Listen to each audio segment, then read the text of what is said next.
Welcome everybody. It's so nice to see you all here today for what I think you'll find is an incredible opportunity to see this wonderful exhibit, Intrinsic Luminescence, and hear from the curator and the three artists who contributed to the show. So my name is Jason Crable. I'm the Executive Director here at the Decorative Arts Center of Ohio.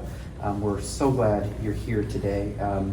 Our curator, Ross Lesko, is going to lead us through the galleries, and each of the artists are going to be able to speak about their work and their process. I'm going to let Ross take over here in just a moment, but first I need to thank our sponsors for this amazing show, Fairfield County Foundation and Patrick and Brenda Smith, who contributed to make this show possible.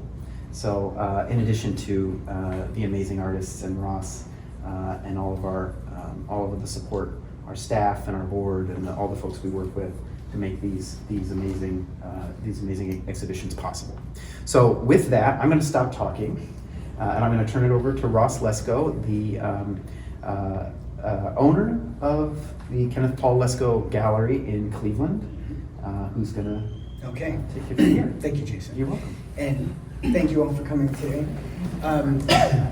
This exhibition, Intrinsic Luminescence, features the artwork of Judith Brandon, Stanka Kordic, and Mikula. And as we walk through the show, you'll see each of these artists has an aspect to their work that has a lot to do with the way light seems to emanate from the pieces. So each of the artists, as we walk through the gallery, the artists will have an opportunity to talk about their work as well. And probably best to start in Gallery 1, which is featuring Stanka Kordic's work. Yeah, one thing I'd like to point out with all of this work, that it was all a very organic process as far as the trajectory of my change within my career, so to speak. So none of it was preconceived or decided upon as I embarked on the whole new era of my personal work, coming from the world of commission work and doing artwork for other people. When it suddenly became my own, it was like a whole other world opened up, and quite literally other worlds opened up within each painting, because I started to view each painting as specific entities and not even as a whole body of work. So they really took on individual lives of their own as I went. And the abstraction playing a big role as far as the storyline. So none of these were even storylines specifically, that I would have my models, but then the mark making, color choices, the mood, all of that stuff happened organically. There's a lot of improvisation work there. When we had the docents tour, a lot of people were asking about that, how pre-planned these pieces are. And I know there's generally an initial idea, but that evolves quite a bit as some works on your individual pieces. Yeah, and that's the beauty of oil paint, in my opinion, is that you can work with it that way, that you're not set in stone at any point, because you could just wait for things to dry and just proceed in a different tack or a different layer. Takes on a whole other energetic flow. Like this piece, for example, they were originally set in a forest. And then I came in one day and go, no, I don't want them to be in the forest. I want them to be on the beach. So therein started changes. So, and all of that, why I said that, who knows? I just walk in and I have that instant thought. And then for me, that's what intuitive language is about. Instead of questioning it, I go, oh yeah, of course, what beach? And the rest is history, I guess. I think, also plus being from the same area too, we're all from the Cleveland area. Yeah. Even some of your paintings, I noticed that there's always a sense of nature in the background, even though you can't really, I don't always know what it is. Yeah. But sometimes I get a sense of it because like an overcast sky and cloudiness, and I think, I know that's Lake Erie back there. Somewhere. But I can tell from the way. Yeah. Yeah, definitely. And it was all subliminal, because I grew up quite literally in downtown Cleveland, and I have since moved to a more, I would call it rural, but there's forests, or woods, I should say, and that has definitely influenced the work I do today, subliminally, just bits and pieces of it, fluttering along, fluttering, as in leaves, or whatever. But it's been fun to kind of integrate all that, because I've always felt that because I work with a person, I was always taught that that person is the most important part of a painting, but I had this change of mind where I wanted to create paintings, and it's not person background, it's painting. So every corner of the work has an importance to me, so I quite literally even look at the corners and make sure that edges are interesting. If you were to take little sections all the way around, there should be something interesting to look at all the way around, even if it's just a texture or that tapestry sort of effect of a layering of two colors together. So to me, that's always primary. And you do that very well. I mean, I could always tell when, there are things, compositional balances that you might have thought of afterwards, because it really helps the eye of the viewer move across the entire composition. Everything seems very well balanced. Thank you. And if at any point anyone has any questions about the work, or for Stanka about the art, or for me about curating the show, yes? That looks like a self-portrait. This? Correct. Good job. From a mirror, hence I don't smile when I look in the mirror. And that one. No, that's not me. That's my best friend from high school. She's also another one. She's in another painting in another room. But we were often asked if we were sisters. There's a resemblance. There's a resemblance. She's got much fuller lips. Are all your models people that you know? These are, yeah. Okay. My most recent work, they changed to whatever happens. It goes along with the abstraction piece. Oh, okay. And now that I've sort of melded that boundary line, person, background, whatever, the likenesses are no longer as important to me either. So Are you always working from a model, or now you just envision? I don't make up stuff. I need source material. Okay. But how much it resembles that source material can change. Yeah. Was there a question over here? Do you remember what order you did the paintings in, and did you learn something from the first painting that you made better in the second painting, and et cetera? Oh yeah, I remember the orders. You can probably tell by some of the years. But like, for example, these two are the same little girl. And then already by this one, I remember coming first, I believe. Already by that one, I decided that she doesn't need to have brown hair like she already does. So lifting up her hair and bringing in more abstraction. I was touching on it over here with a brush, but then I started to introduce tape, blue painter's tape as a frisket, because I was interested in that flattened space as well as for design elements and not have everything so realistically rendered. So over here, the tape became more important, and then I carried it further in other pieces. And different tools I introduced, besides tape, plexiglass was a big player over here. So tools I use often decide things as well. So a piece of plexiglass, was the pink area. Okay, so I had the figure, imagine this scary story. They were all beautifully rendered, whatever, everything kind of done, and I was still looking at it, but oh, that's boring, you're on the beach. Okay, now what? So I took that plexiglass, it was maybe 6 inches by 12, mixed up that pink color, random pink color. I had it on my palette. Oh, I gotta use that. On the plexiglass, and then boink. And then I dragged it down. So it just did one pass. And then this is just where it caught on the thing. So that was fun. And then it was stuck, and I went, so that was pretty scary. But there was another piece I had done that I actually went over the entire figure, all the way down. And I was screaming throughout the whole thing. And I couldn't get the thing off, and no pressure. I was trying to let go of getting too precious about the process. That was also another big thing for me.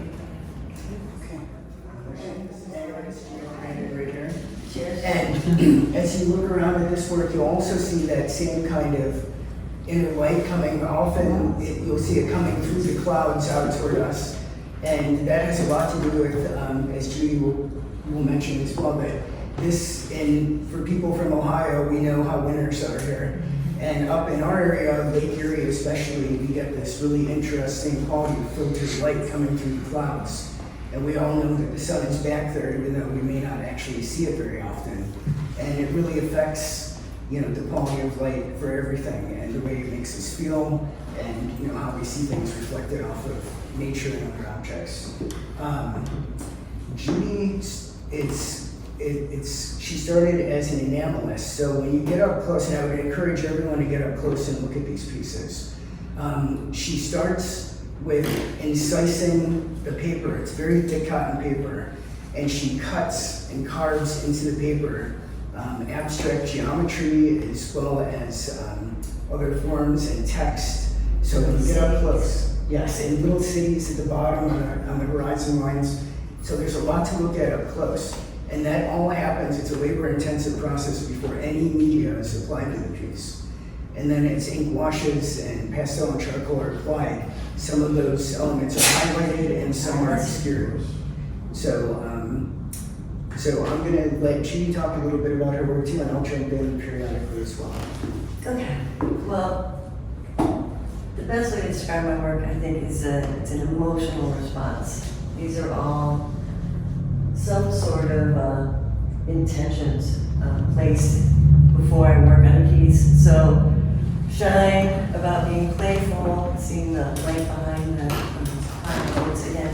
This one as well. This one is definitely a celestial sleepwalker, which is what I feel like I'm doing right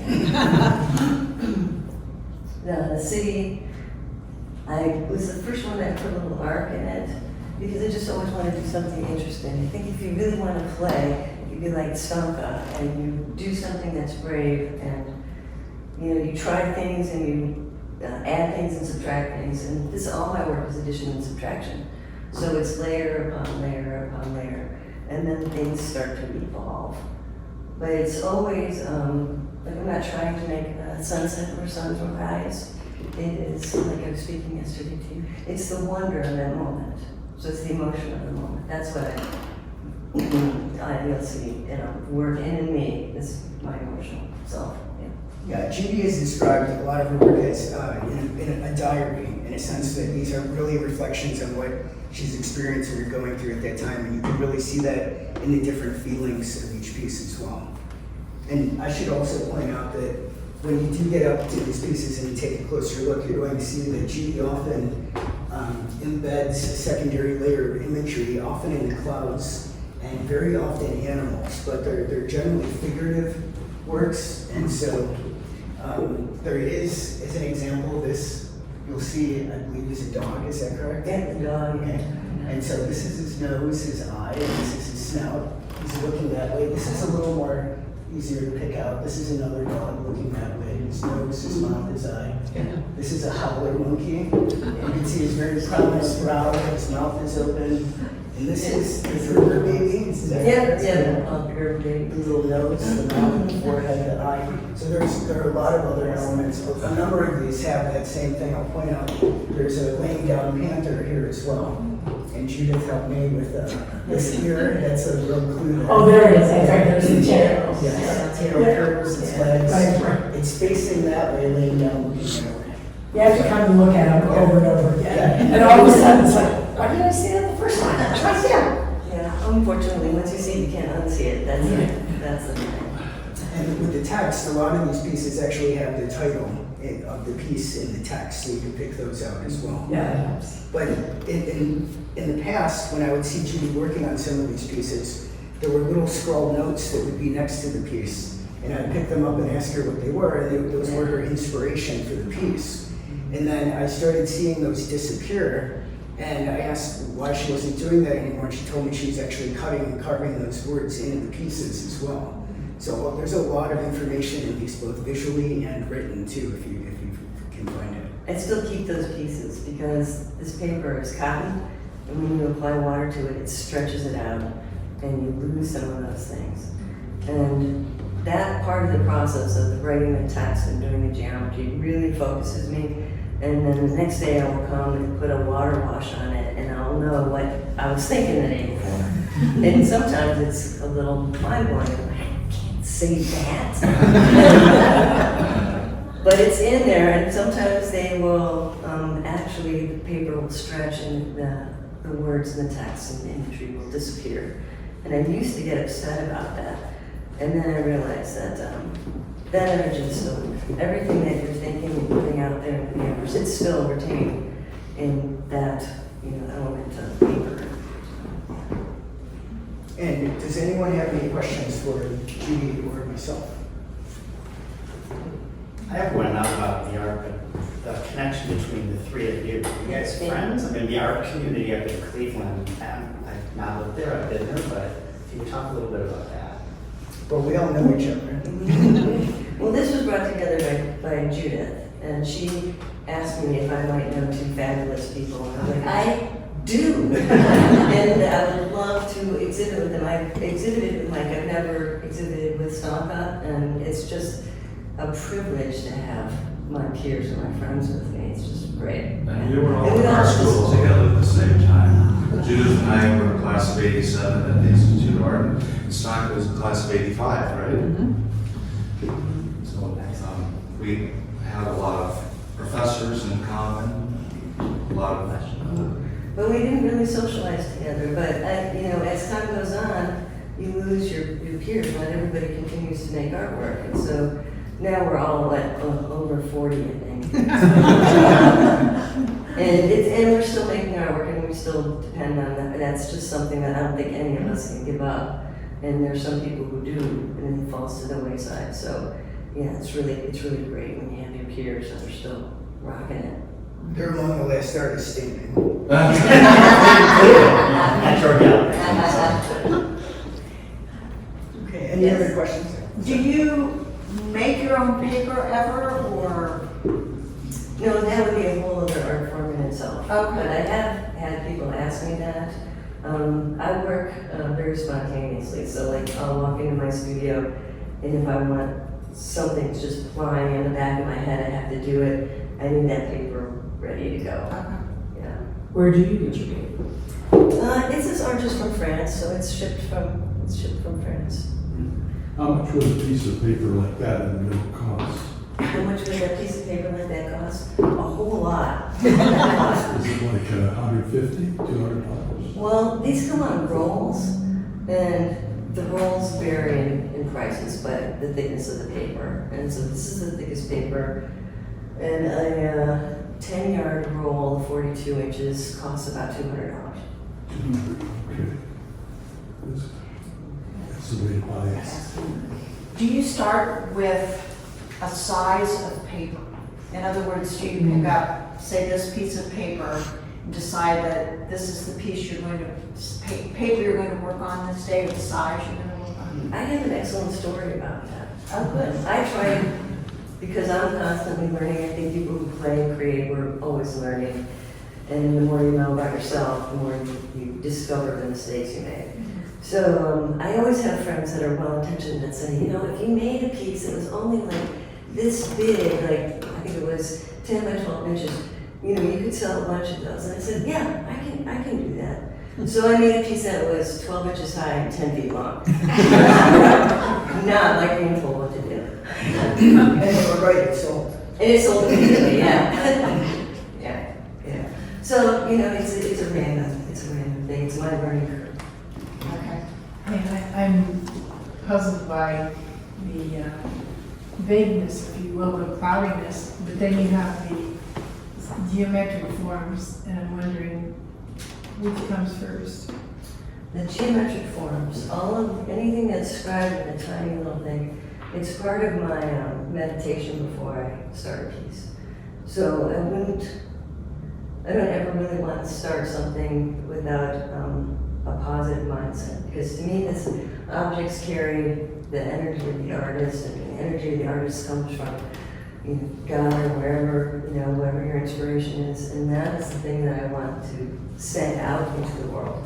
So it takes a while to clear my mind. So the meditation part is geometry and the tiny scribing of the city. And, you know, it's a little Bob Ross. I'll go through and I'll talk to the city and I'll make sure everybody's good in their room. I know it looks dark, but you know, that's just part of the fun of it.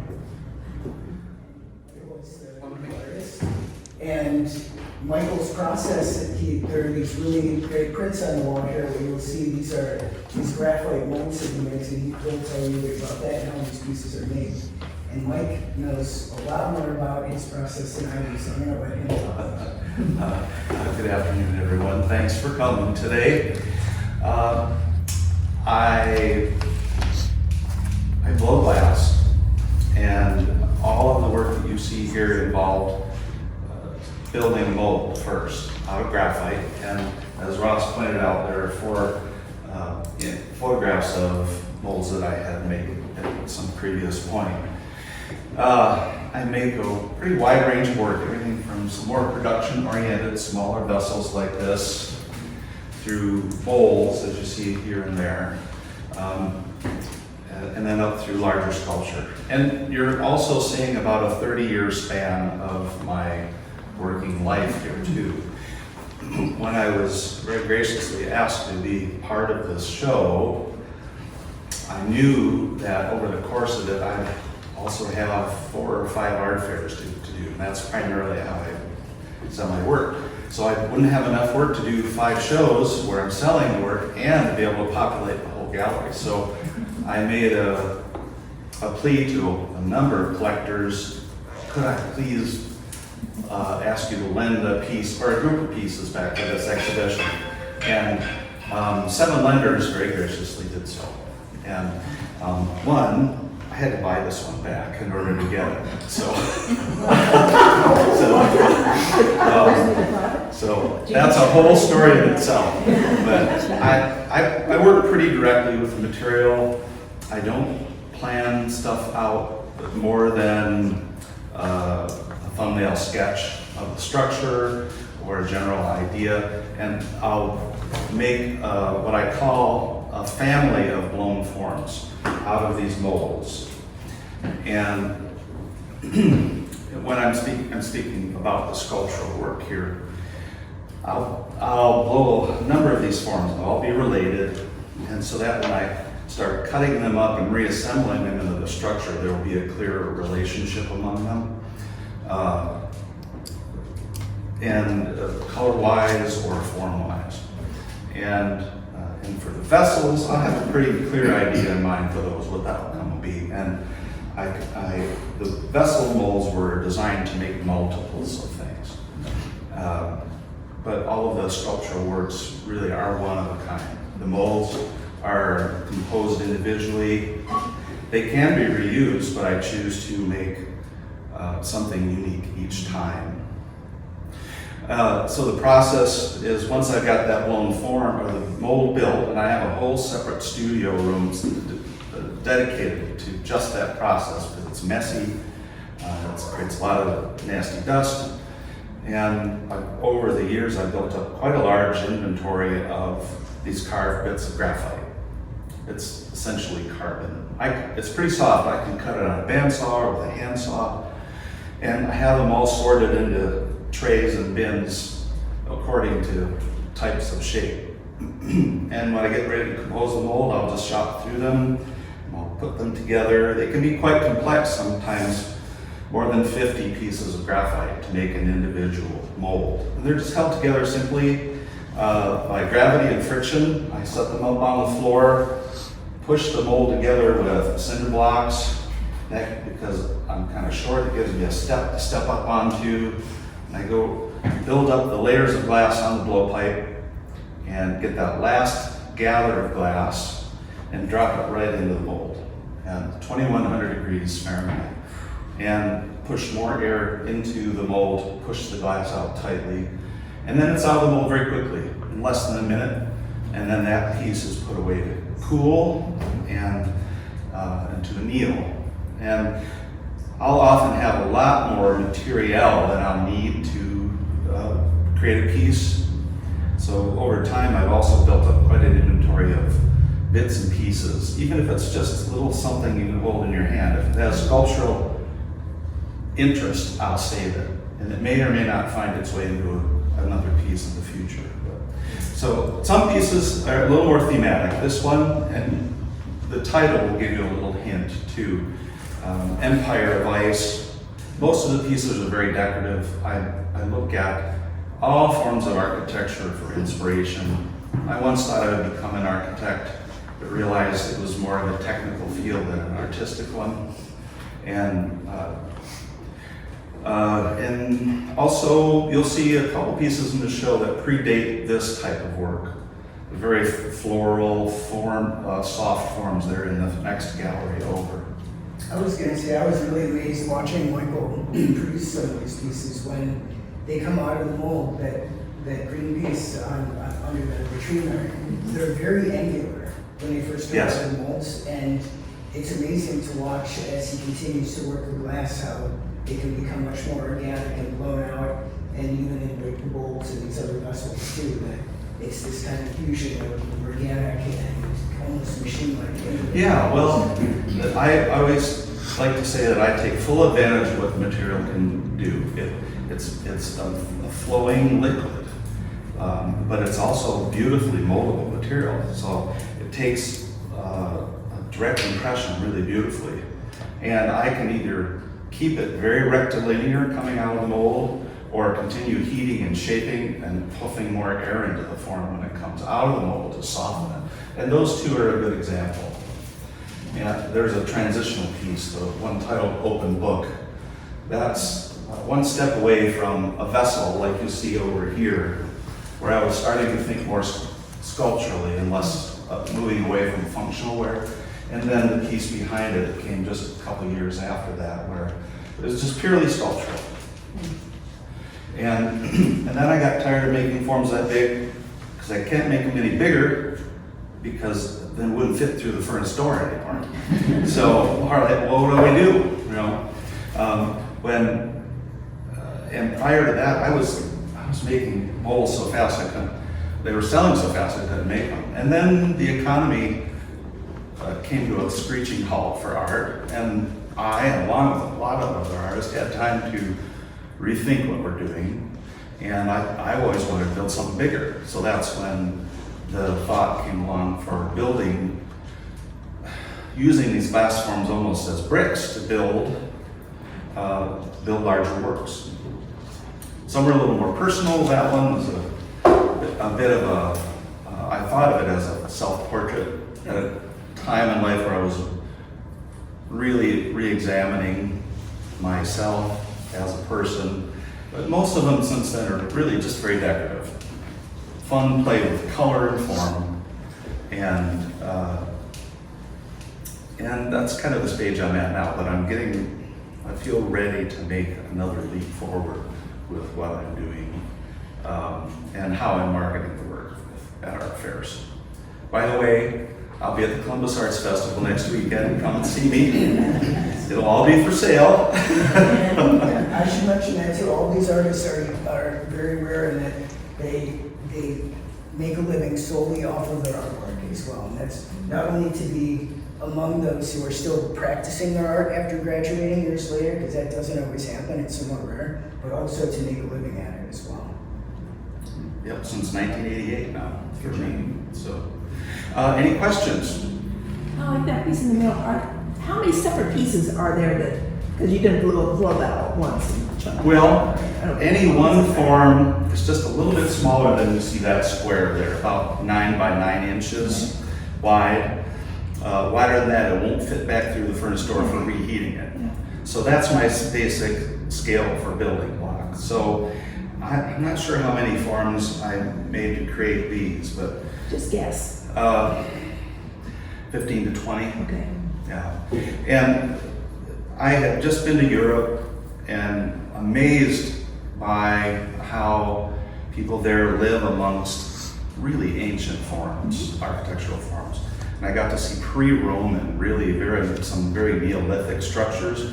And so this one is really a progression. And I was also struck how you dig down 16 feet and it's another culture.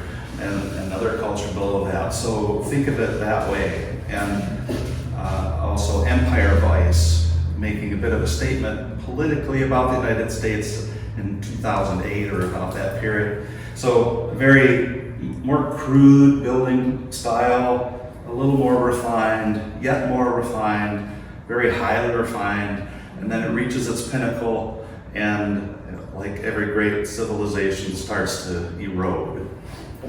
So hopefully that's not what lay in our near future We anyway. have a question over here. Yes. Do you use lead in the glass to prevent erosion? I mean, seriously. do you use No, lead? it's not a lead glass that I use. Would there be an advantage or disadvantage to using lead other than health? Well, lead glass, there are three basic ingredients in glass. There's the silica, or as we think of it as sand, it's crushed lime sandstone. It feels like cake flour.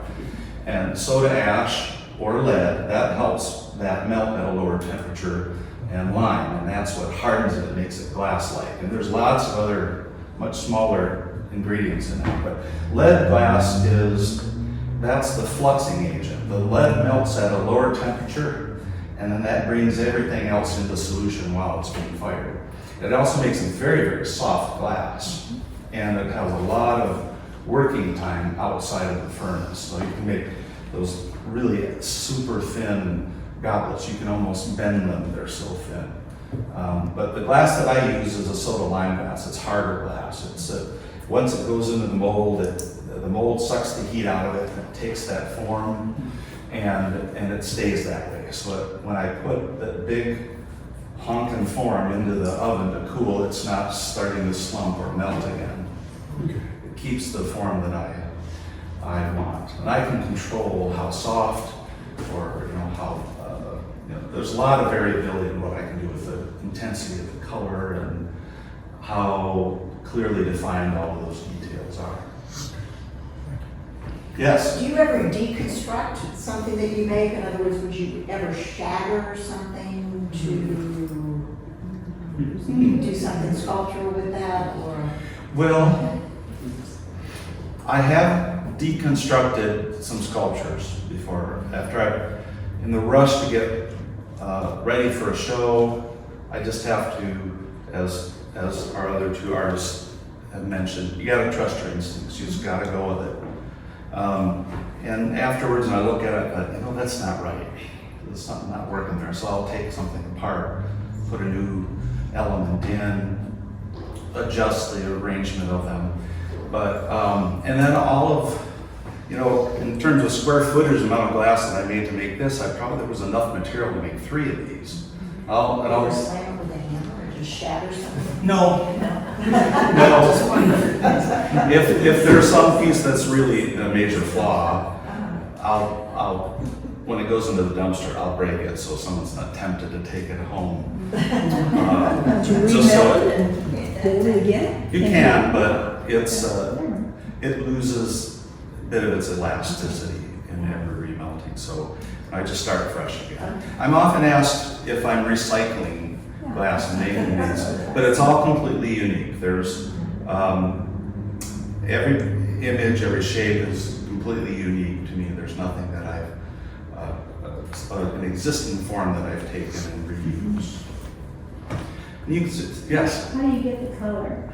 Oh, well, that is the very first step in making any piece, is to apply a layer of colored glass. And this is how I do it. There are other ways to do it. There are a few small companies in the world that make very intensely colored glass rods, very dense. And so with a hammer and chisel, I'll knock a little chunk of that off, preheat it in an oven, and then attach that to the head of the blowpipe as the first layer of glass. All the subsequent layers built over top of that are clear. And that's really what makes up the bulk of the piece, what fills the depths of those molds. And I can control how dark or how light the color is based on the amount that I use. But like a painter will buy tubes of prepared colored pigment paint. I just buy, that's why you see so much color. When someone asks me what my favorite color is, I just say yes.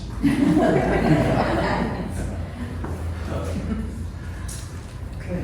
Any more questions? Do you fabricate your metal supports yourself? Well, that's a good question. I do not. I found this really fabulous guy, Hudson Wagner. He came north with the southern migration in the 50s and started working for a lighting factory, and by the time he eventually bought the company, he worked his way up through. And another artist referred me to him. I don't have any tools or expertise in machining metal, so I bring a drawing, a blueprint to him, and he machines it for me. And it goes through a couple other hands too for finishing the metal. And that was also a way for me to try to create a little more efficiency in what I do. These already take so much time to do, really weeks and weeks and weeks of time for a piece like this. And that way the metal is just done, and I create the glass and I can put it into the structure and screw it and glue it together. Your drawings must be very good because the metal work works so well with your glass. Yes. Oh, well, they're pretty basic. You'd be surprised. Sometimes it's a sketch. Sometimes, if anything, something really specific, I'll draw out a scale drawing and say the holes need to go here and here. But he's helped me make over 200 sculptures since 2006, so he knows what I need. No, I don't. There's not much back and forth any longer. Yes. So the glass comes first, or the sculpture? So where's that? I mean, you're setting you. The thought comes first, inspiration. This was touring through Europe, Yes. aqueducts and all sorts of arenas and all sorts of wonderful old structures. And then a thumbnail sketch of what the structure will be to work out the proportion. And then I just go into my graphite shop and start cutting graphite. After the metal form is there, so you've got the sizing work, or Well, you can tell from the sketch that the mold needs to be this big versus this big? I've got some flexibility Okay, in there's that. Often I've got the metal order in as I'm making glass pieces. So I didn't articulate this. Yeah. He gets a little frustrated with me because the post heights will vary. And I'll say, Hudson, I need you to make me another set of posts. I need to be 5/16 of an inch shorter.